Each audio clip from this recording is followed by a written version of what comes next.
Hey guys, Dislife Mark here, and I want to tell you all about the official travel partner here at Chip & Company. Let our good friend Sarah at Destination to Travel help you plan your next Disney vacation. Sarah specializes in planning dream vacations for your family. She's an authorized Disney vacation planner, and she can help with every step of your magical vacation. The best thing is that her services are 100% free. Want to travel beyond Disney? Sarah has you covered there too. Want to find out more? Fill out a trip request form over at the website at Chip & Co. or email her directly at sarahsolberg@d2travel.com. What are you waiting for? Start planning that dream vacation today. Email her at sarahsolberg@d2travel.com.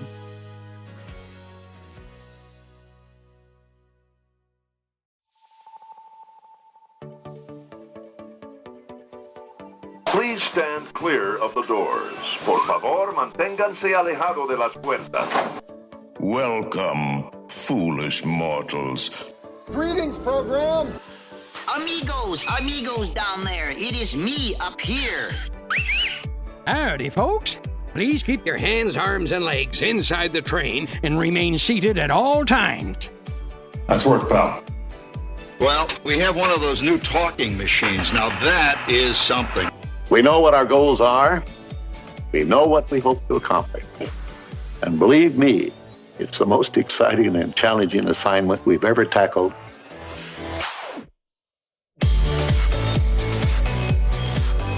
Hello, everybody, and welcome back to Dislife Podcast.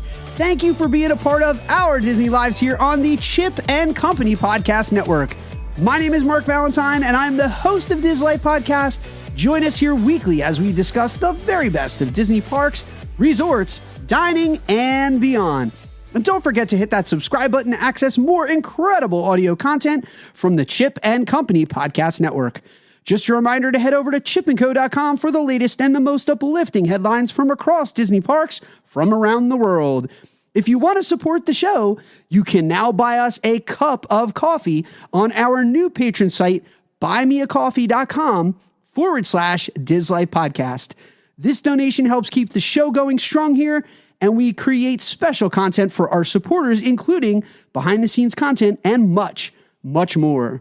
But before we get into today's show, let's welcome to the studio once again, the man with whom I gladly share many cups of Joffrey's coffee, the one and only Disney fanatic, and my co-host who specializes in saving the galaxy, Greg Gately. Greg, how are you doing, my friend? Welcome back to the show. Hoy, Mark Valentine. Real quick, I've just learned something at this age of 40. A spork does not make a good spoon.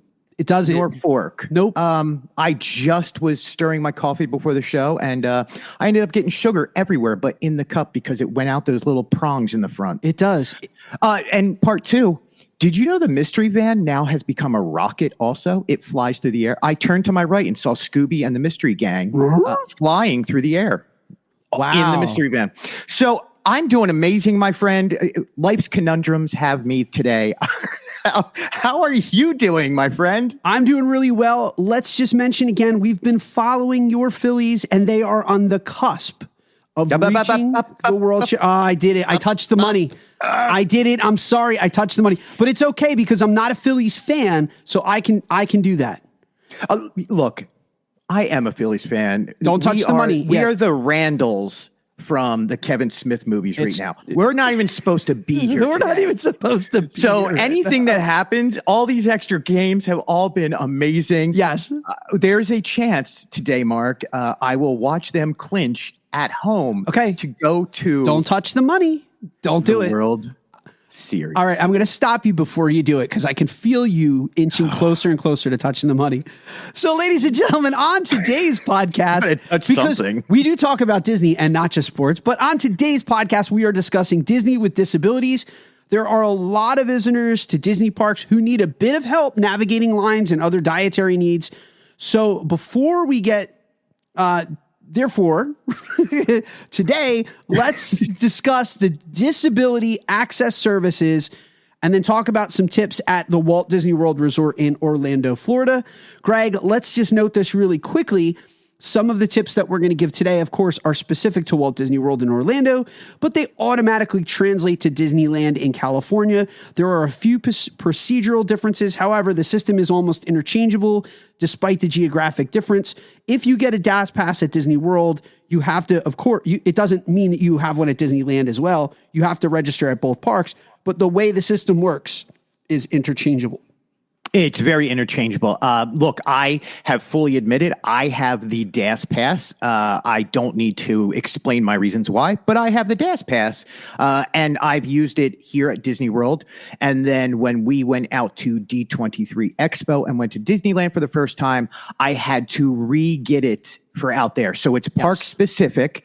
And the way of doing it is the exact same way, whether online or at the park itself at guest services. And normally it's really quick and easy. Yeah. So there are a lot of people who are listening to this informational podcast today who may not even know. Let's just start with like Disability Access Services 101. Let's talk about what is DAS. There's some people who are listening to this podcast maybe for the first time, and they say, I don't even know what this program is that's offered at Disney parks, but straight lifted right from Disney's website, Disability Access Services. We're going to call it DAS from now on. So we're going to abbreviate it so we don't have to say that mouthful every single time we mention it, because it's going to be mentioned 40 times.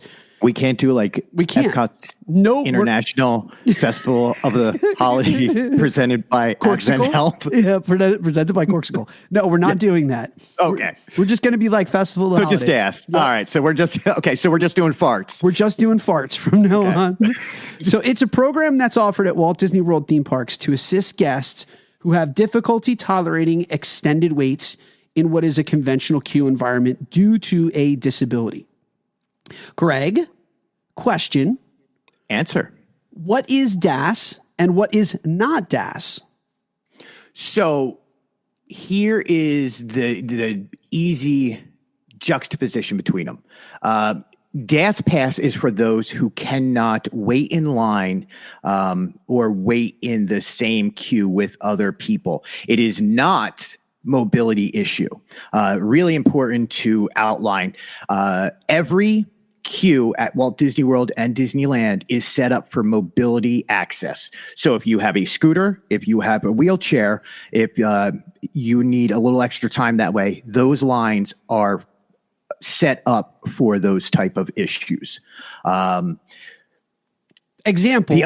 Yes, go ahead. I'm sorry. I lost my spot on what I was going to say. No, perfect. Go ahead. So there are a lot of rides that have separate entrances for people that have mobility issues. Perfect example. Haunted Mansion has a back entrance that if you're on an ECV or you're on a wheelchair, there is a back alleyway that's going to take you. You don't have to go through the entire serpentine.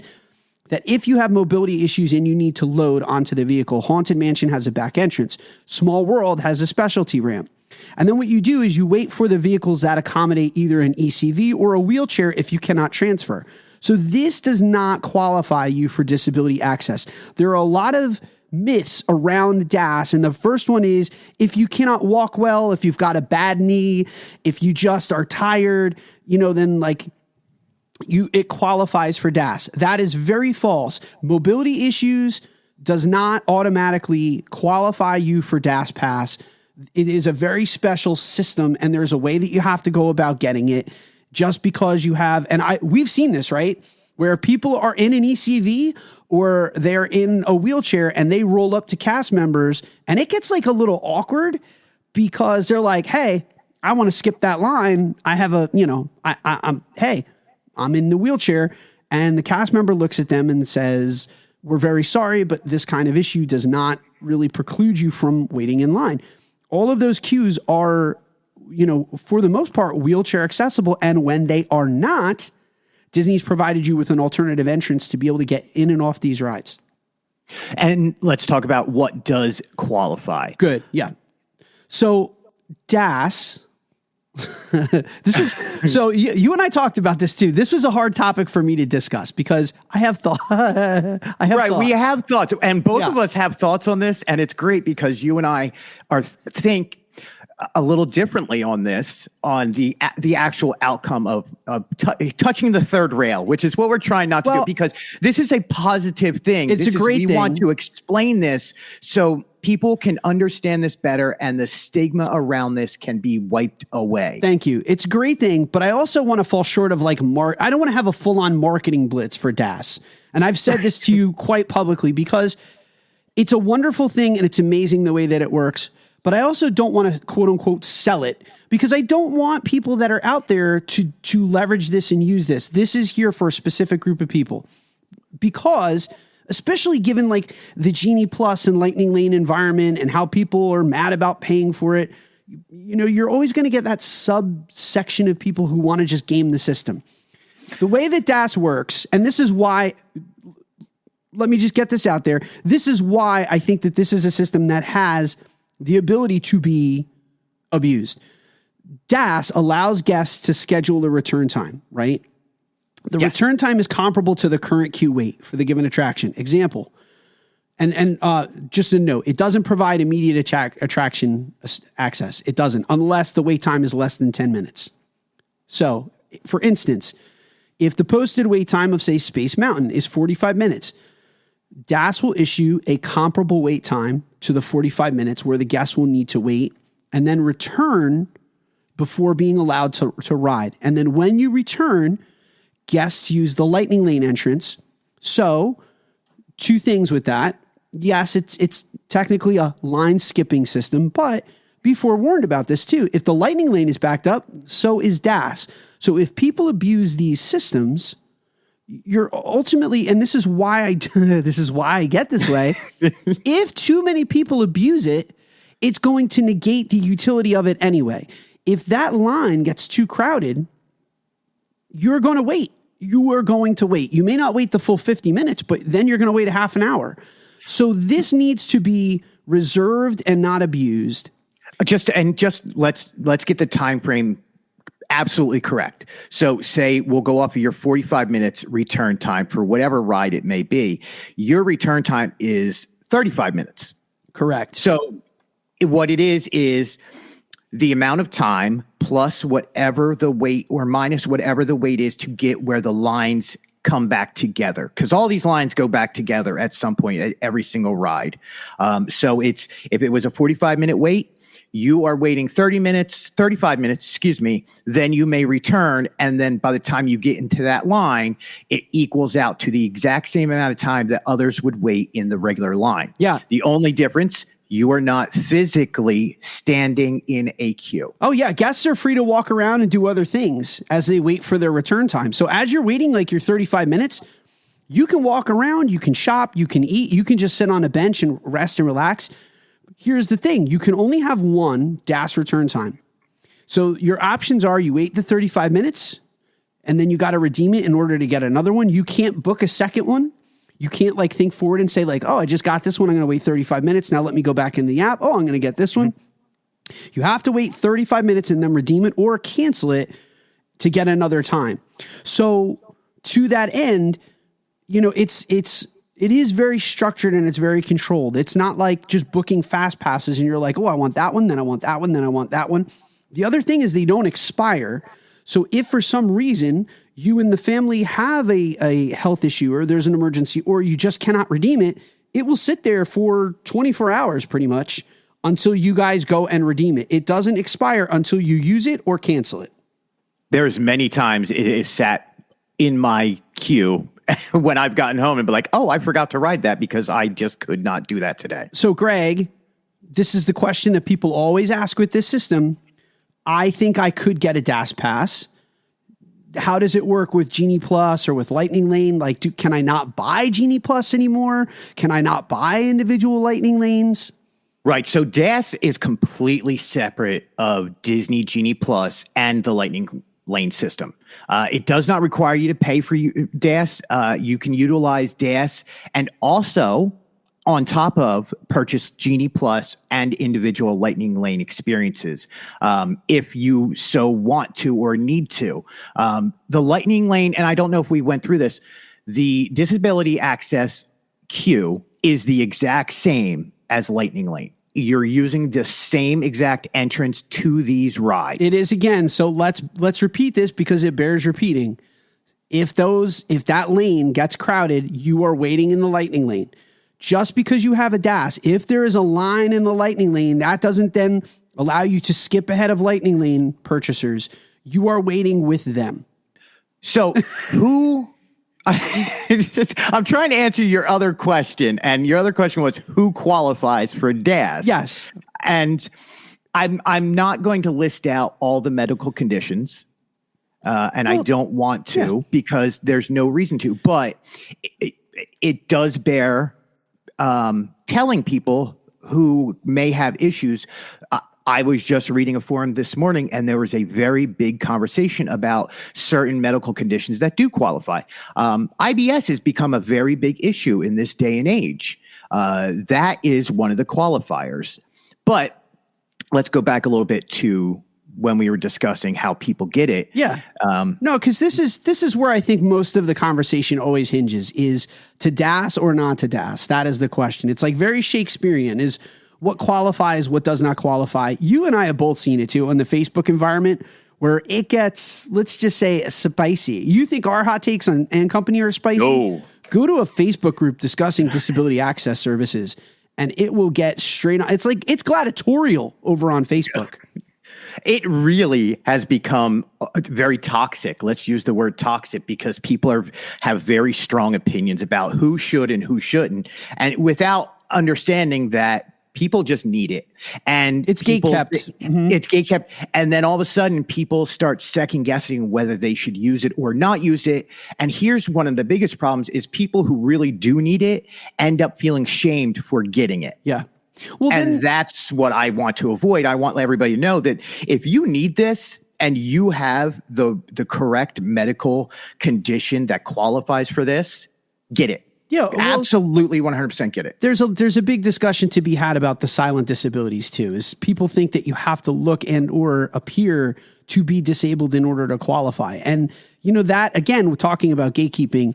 It's pretty horrible when you have people who are utilizing DAS and they're getting a stare down from other people who are like just working under the assumption they quote unquote look fine. You never know. You never know what someone is suffering from. There's a lot of people who have physical ailments and it should not preclude them from having a good time. So go ahead, man. Mark, I'm going to poke the badger a little bit. Go ahead. You and I are tap dancing around this because we're trying to keep this positive. So I'm going to say something amazingly positive right now because I think it needs to be said. Hit me with magic.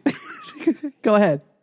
It doesn't matter if you're being stared at by these other people. It doesn't matter who or what looks at you funny or if you feel that those stares are coming at you. If you have the DAS Pass and needed it legitimately, are a wonderful, amazing human being, and you deserve to have this. Yep.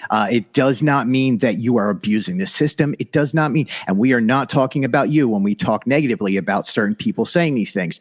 You're an amazing human being, and you deserve to have this, and this will help you throughout your day to make Walt Disney World the magical and the happiest place on earth.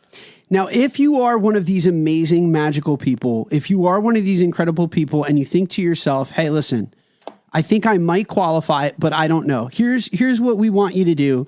And there's no podcast episode. There is no website. There is no one place that's going to be able to answer your very specific and individual questions. If you have questions about the program, if you have questions about how it can be used, or if it's something that you qualify for, to obtain the pass, this only needs to be done once. The first day that you're in the park, you're going to proceed to guest services. You can also pre-register for this in a Zoom style call that you can contact disability services and they will preload this. They will have all of this done. They will have a pre-arrival interview and it's a one-on-one with a cast member. So you can pre-register for DAS or you can go over to guest services where a CM will ask you a series of questions. I'm going to interrupt you right there, Mark. Go ahead. I found personally, again, I'm talking personal experience, that meeting with the CM in the park was quicker and easier on me. It is. I did not have to schedule my home visits around when they would be available and hope that I may have missed the return and the time to get that back. That's a great point of information for people. Having pre-registered for my California trip, I will tell you I did wait in excess of an hour and a half for that pre-conference to happen. You're dealing with a nationwide pool versus maybe a very small subsect of people that are using it in the park that day. So great tip and great advice. I would always go to guest services. Now that's the railroad station over in Magic Kingdom. Guest services is located over to the left in Epcot, right by Spaceship Earth. It's as soon as you enter Animal Kingdom, it's on the left-hand side as you enter the entrance of Animal Kingdom. As soon as you get past like where you scan in, and then Hollywood Studios, it's over on the left-hand side by the photo shop. So and Disney Springs is by Deluxe Burger in the back, in between Orange and Lime Garage, by Deluxe Burger or Blaze Pizza, right around there. Yeah, so this only needs to be done once. So if you're staying for 10 days, you're only going to have to do this one time, and then the DAS is good for 60 days. So you do not have to re-register and do this again. Whoever is registering walks up to guest services. They're going to ask you a series of questions as to why you qualify. Now listen, you don't need a doctor's note. You don't even have to go into the details about it. And this is where the honor system comes in. But here's what I would tell somebody. And this would be in earnest. I have in the past divulged enough about my condition as to not leave any doubt as to my qualifications to use it. I'm not going to broadcast it on air. It's not the world's right to know why I utilize a DAS pass, but I can tell you, Greg, you know me, I certainly do qualify for something that I've had since I was 2 years old, or at least diagnosed with at 2 years old. That still still affects you on to this day. So it's absolutely 100% necessary. Unfortunately, you don't need to describe those accommodations to fully enjoy the park, but the more details that you provide, and this is the advice I would give you, the more details that you provide about your needs, the better that the DAS pass is going to work for you. Because if you're descriptive, there may be other elements in addition to the ride skipping that the cast member will be able to personally accommodate and give you if you are fully, descriptive about what specific things can help you enjoy the parks and maximize your enjoyment in the parks. Now, you need to be there. So the person who's requesting it needs to be there. If you're doing this for your child, the child needs to be present. Mm-hmm. They will take a picture of the child, and that's very important. We'll talk about why they do that later on. But you should have your party there, and you should have everyone together because they're going to use those magic bands that those people use, or they're going to use their tickets, and this system works off of the tickets. And now that there's magic bands in both parks, it's going to work off of those magic bands in both Disneyland and in Disney World. But you have to have the person who's applying for the disability pass there. You have to have the party there, or you should have the party at least nearby so that everyone can get checked in. And I'm going to add a little bit right there. Go ahead. Mark, if you, on a return visit, say you have your DAS pass set up, everything's working good. If you make a return visit and have different people in your party and you want to stay with your party, you may add and delete people from your own party at guest services. Correct. So with who you are with that day, if they are part of your party, they have the access to the DAS pass, but you have to be with them. And then if you have a return visit, you may change up your specific party anytime you want in that 60-day frame. Now, here's the thing, too, is, and I realize there might be some people that listen to us on a weekly basis go, man, this is a real niche type podcast. Like, I don't use this. I'll never use it. Why do I need to know this? Well, you should know it because if you are a person who's an ambassador to Disney and you like helping your friends navigate, this is the perfect thing to know how it works. Because, for instance, I have a friend of mine who's not a fan of Disney. I knew that with his Crohn's, he was not going to want to go to park. It was going to present him with a lot of anxiety.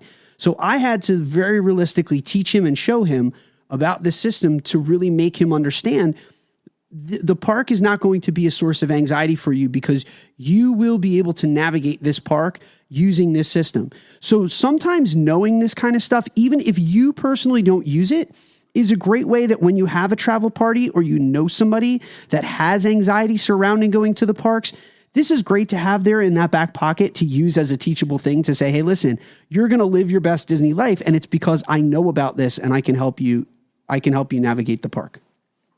And let's get into some deeper parts of this. If you make false or untrue statements about why you need Disability Access Service or DAS Pass, guest made in the process of obtaining, if you find out it's not true, the guest, meaning you, will be, not can be, will be permanently barred from entering Walt Disney Resort and the Disneyland Resort. So it's a perma ban. You are never allowed back into the park with your name attached to anything because you abuse the system. And if you're a pass holder or key holder, you're forfeiting your key. This was updated in the past few years because there was a subsect of human beings who decided to abuse the Disability Access Service. This is when mobility issues were included. This is when mental health issues were included, and people figured that they could rent a wheelchaired person. Oh, God.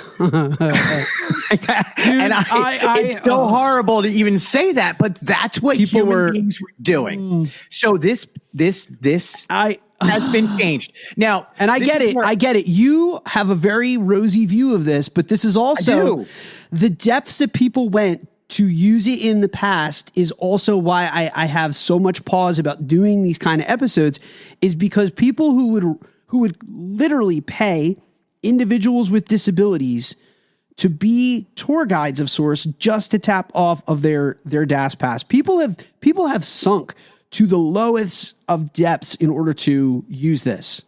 Right, and here's where you and I are having our we have a philosophical disagreement about this show. We do. I am not. Listen, I'm out of here. I quit. Bye, Mark. No, I'm kidding. Mark and I love that you and I think alike on a lot of things. This is not one of them. This is not one of them. This is where you're from New York and I'm from Philly, because I believe in people and you hate everybody. I'm kidding. You hate everybody. Listen, if you call it a bagel, you have lost the argument. Are we on the bagel still? We're back on the bagel. Okay, so I'm going to spit out a few statistics and say a few things. Okay. Again, because this is what I do. And there is a lot of myths and rumors about disability and fraud at Walt Disney World. Okay. New statistics have come out very recently about the amount of people who use DAS versus how many people use fraud on this. So we're going to take the base of 12 million people visited Walt Disney World in the past year. Could I just ask a question? I'm sorry to hit the pause button. So as a former history teacher, this source is what? Like, provided, is this an independent study done by Disney? Did Disney commission this? Like, where did it come from? Hold on, excuse me. Citizens Disability. Okay. No, very credible. Thank you. Okay. Citizens Disability did this study, found out 12 million, we all know 12 million people visited the park. About 1% of guests have applied and used Disability Access Service. Okay, so we're down to what's 1%, 120,000, correct? Correct. I think that's my math. I'm not a math teacher, nor did I play one on TV. Of that, less than 2% were fraud cases. So 120,000 down to, at max, 2,400 people. Is that my math? Is that correct? Roughly. So of the 12 million people visiting the park, you're looking at 2,400 people may have committed disability access fraud. Very, very small percentage. Here's what the issue is when people want clickbait and want to get articles and want to rile up people, they put out articles that state fraud is rampant all over Disney. It is not rampant. It happens, and what you're hearing about is the one or two cases where things happen. Just look at like how the news portrays crime. Crime rates have gone way down in the past 20 years, way down, but people still, this is what's happening with this. So listen, it moves newspapers though. Right. More people are asking for the DAS pass nowadays than ever. That is true. But also look at the demographics of who's asking for it. It is a lot of an older generation looking for it because more people who were born in the boomer generation, there's more of them retiring and looking and have disabilities. So of course, there's going to be more people who want and need the DAS pass. It's just statistics. It's just logical. Not as many people are abusing this. It's just clickbait. It's horrible going out there, and it shames and degrades the people who truly need this. And this is what this episode is for, is to let people know that it is not as bad as people think. And Mark, I think you need to see sunny skies on this and go, people are not as horrible as we think, because we see the negative in the reporting. And there's less people who are actually committing fraud on the disability service. Just as an editorial, and to say this, if you are one of those people, though, if you are one of that 2%, there is a special place in Hades for you, because to do that, I think is like just one of the ultimate lows for you to present yourself to have that kind of problem in order to just circumvent that system and to look, take if away, you do that, you are the worst type of human being anyway. And you're probably committing fraud on many other levels. And you probably have a cheerleader daughter in competition. No, I'm just kidding. I didn't mean to go that deep with it. Wow. That was, we need to, do you need some, I think we need to have an aside. Like, are you okay? Who hurt great, you? Mark, I'm trying to keep this positive. Who hurt you, Greg? They're the same people who were buying people with mobility issues. Who hurt you? Who hurt you, Greg? All right, so it was you. Yeah, let's probably very, very likely. All right, so let's keep this moving because it has been really good and constructive thus far. But so once you get this DAS pass and once you register, and again, we implore you, go to the Disney cast member over at Guest Services and have that conversation. And here's a good tip. Here's a good tip for everybody. Again, like you said earlier, the more you can explain, the better off it will be. Cast members are not doctors. They don't understand a lot of medical terms. Yeah. You have to explain it in a logical and sensical way for a cast member to understand. Perfect. Because each cast member is different. So perfect example, again, i.e., there is a lot more than just, quote unquote, skipping the lines. DAS has stroller tags. So if you're, so just here's a perfect example of sometimes why more information is better. If you're a family that's traveling with one of your loved ones, if they have autism, if they have a sensory disability, DAS offers a way to enjoy the attractions without not just waiting in line, but without waiting in crowded and sometimes overwhelming spaces. Think stretching room, think Guardians of the Galaxy pre-show. Guest Relations then puts a tag. It's an oversized red sticker on your stroller that allows you to bring that stroller directly into the loading area. And a lot of times that sticker will then also allow you to wait in a separate space where you don't have to be in that crowded location. Now, if you have an attraction, example, like Kilimanjaro Safaris that says, hey, the stroller is going to be ditched and it's parked at a specific point in the line, that pass, that sticker will allow your child to stay in the stroller longer until the loading area is reached. There's a few exceptions to this policy. I don't want to say it's absolute. Sometimes guests with a DAS stroller tag may not be able to enter areas. Again, it's not absolute. If the stroller can't safely navigate, they're not going to want you to pull the stroller into the area. But more is more. It's not the less is more in this situation. This is where more is more.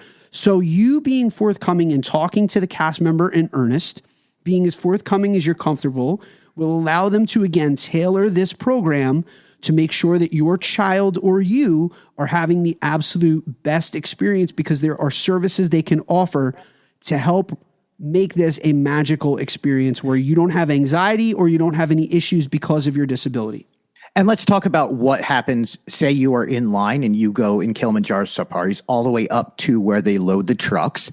Here's what's wonderful. The cast members will help you. They will take the stroller from you and they will go park it and be ready for you when you get off. So it's not like that you have to get out of line. You have to go park it somewhere. All this other. The cast members will help you out. Yes. And it's a tremendous service. But Mark, why do they always red tag me? Well, you are your nickname should be Red Flag, man. Because on many things, no matter what we do, like you are a consummate red flag. I tell you this all the time. You are since our relationship and our friendship has grown with Chip as well. Those red flags have presented less and less. But you, one of the things I love about radio with you, as an aside, is there always is it's like a Russian roulette of audio content. You never know what you're gonna get, and I love how that. I am at the parks too. Yes, and it makes it a lot of fun. And it does. And I love that. Yeah. So continuing on.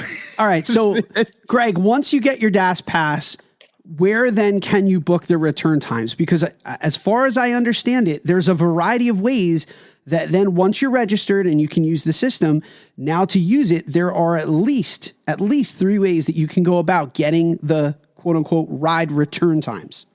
So let's talk about the easiest one. Everything is set up around mobile app. Everything is on the My Disney experience. Once you actually have been approved for the Disability Access Service card or the DAS Pass, as we said before, the best way is you will open up the My Disney experience, and then in your little hamburger icon, you will notice a brand new tab that says DAS on it, or Disability Access Service, and it'll have the little DAS and a little circle around it. That is the best way to do it right now. You can then go click that button. You can click whatever ride you would like a return time for and select your party, and you confirm. You are good to go. Almost exactly how you would have done a Genie Plus or a Lightning Lane stay. It really, really is simple, accommodating, and simple to use. Here is one of the other ways, 2 other ways that I know of, and maybe I'm missing something, Mark, and you might know better than me on this one, is to go up to either the ride itself. You can ask for a return time. The blue umbrellas are throughout every single park at Disney, and they will say guest relations or guest services across the top of the blue umbrella. That is there for your help in anything you need throughout the day, and it will help you out scheduling DAS return times to go back. Say you want to go to Space Mountain. You were on the other side of the park. You don't have to go directly up to the line. You don't want to use your phone. Find one of the blue umbrellas and they will schedule a return time for you. And that's it. That's how easy it is. And of course, when you register, a lot of times that first cast member will say, well, let's book your first time right now. And they will usually complimentary provide you with your first experience. And you just say to them, hey, this is what I want to do. So currently, can I give a trick right on that one real quick? Go ahead. By the way, if you are a customer service or guest relations or guest services, and you are going through the whole DAS thing, being pleasant and being kind goes a very, very long way with these cast members. They are trying to do a job. They are trying to do what they have been trained to do.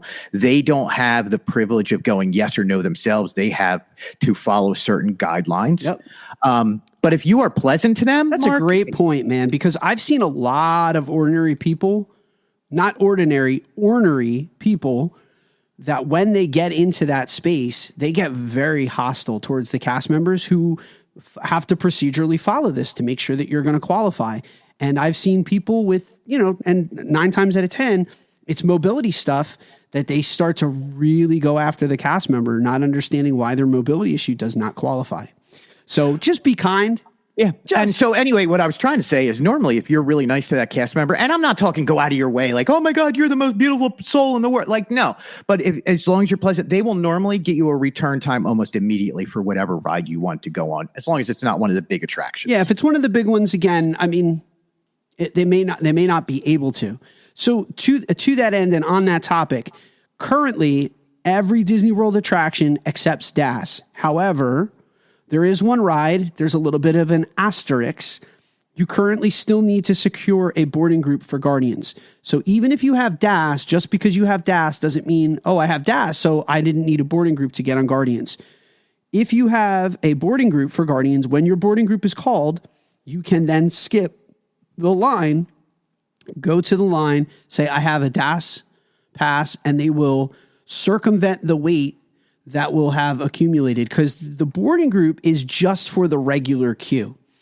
They will then put you into the lightning lane queue as if you purchase an individual lightning lane with that DAS pass. So to use the technological terms that Disney uses, if the ride is on virtual queue, you must get a virtual queue first before you can schedule a DAS return time. Correct. Virtual queue. Now, there are some...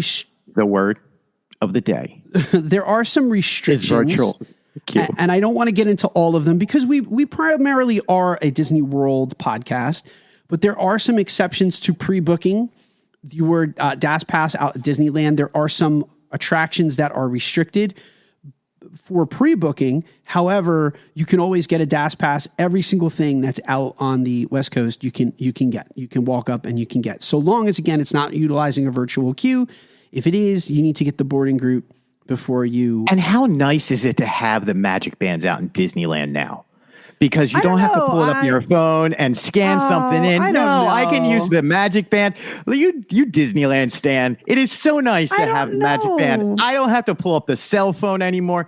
I need to get away from the cell phone, Mark. I need everything on the Magic Band. Everything. I kind of liked the way that it was almost like a virtual paper ticket. Disneyland people and your I'm special. I don't know, man. I liked the uniqueness of it. I don't know.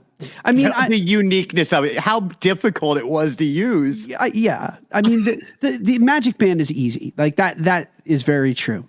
Oh, you have a powered car? No, I'd rather walk my scooter.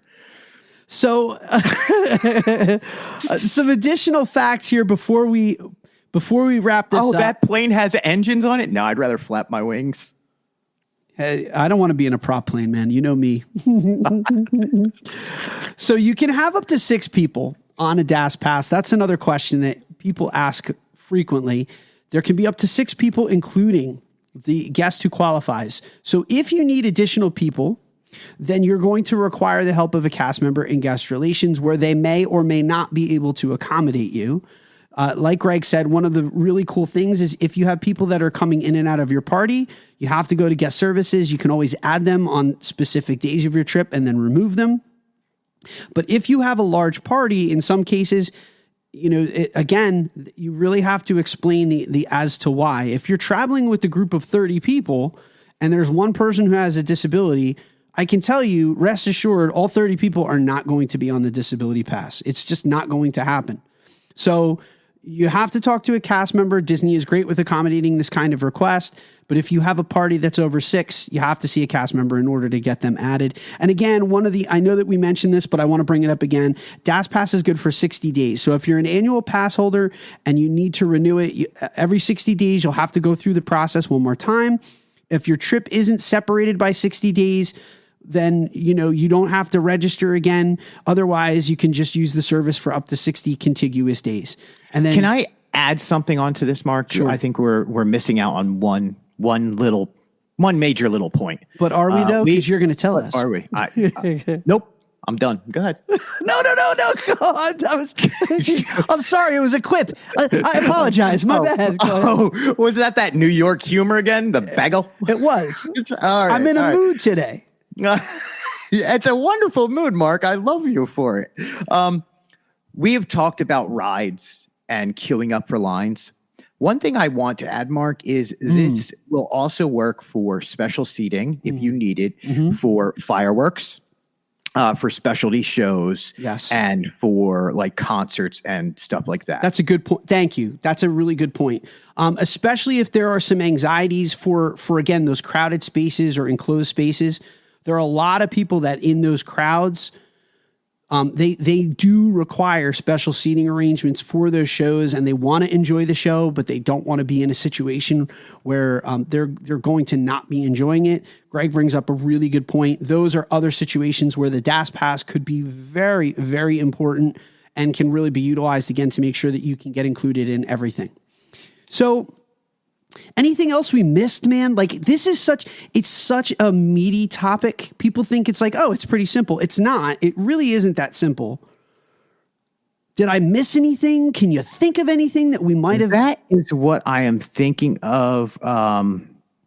The only thing that I could else want to add onto this is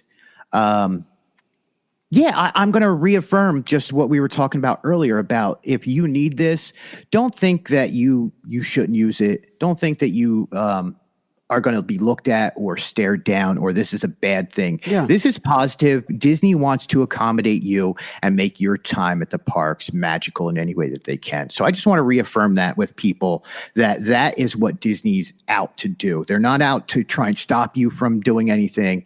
The world we live in today is crazy. Don't let other people bring you down or get you down because you have to use the DAS pass. Yeah. I personally use it on a daily basis every time I'm in the parks.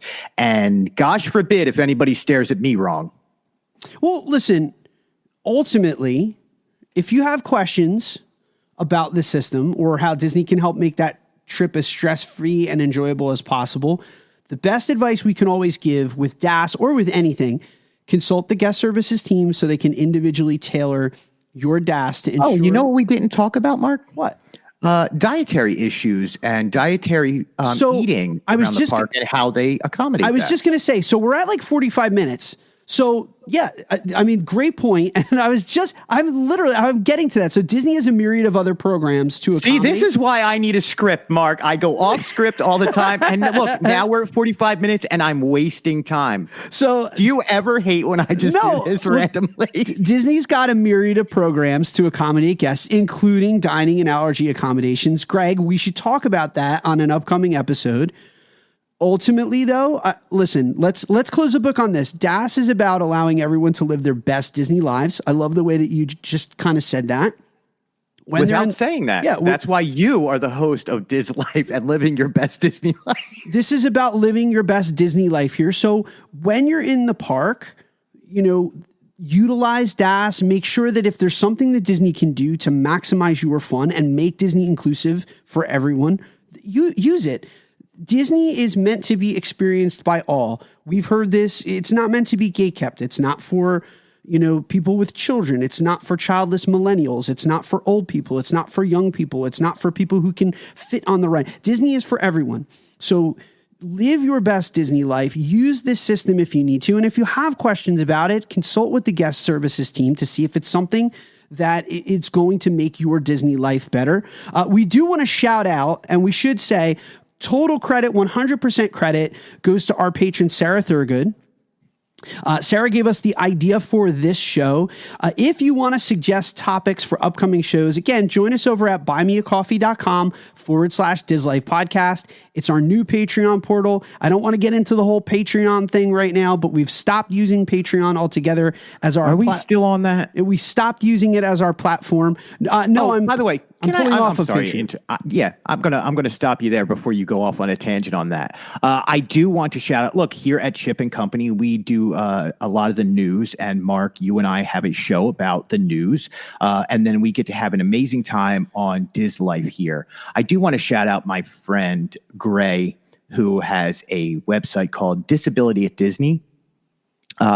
If you have a disability and would like to hear from somebody who writes about it on a daily basis, go over to disabilityatdisney.com and check that out, because he does a prolific job writing about having a disability. Nice shout out. Great way to end the show. And ladies and gentlemen, that will do it for another episode of Dislife Podcast. As always, we want to say thank you for living your best Disney lives with Greg and me. Don't forget, join us this week for more incredible Disney news and content here on the Chip and Company Podcast Network. And as always, Greg, we hope the rest of the week is filled with faith, trust, and pixie dust. Bye, everybody. And bagels.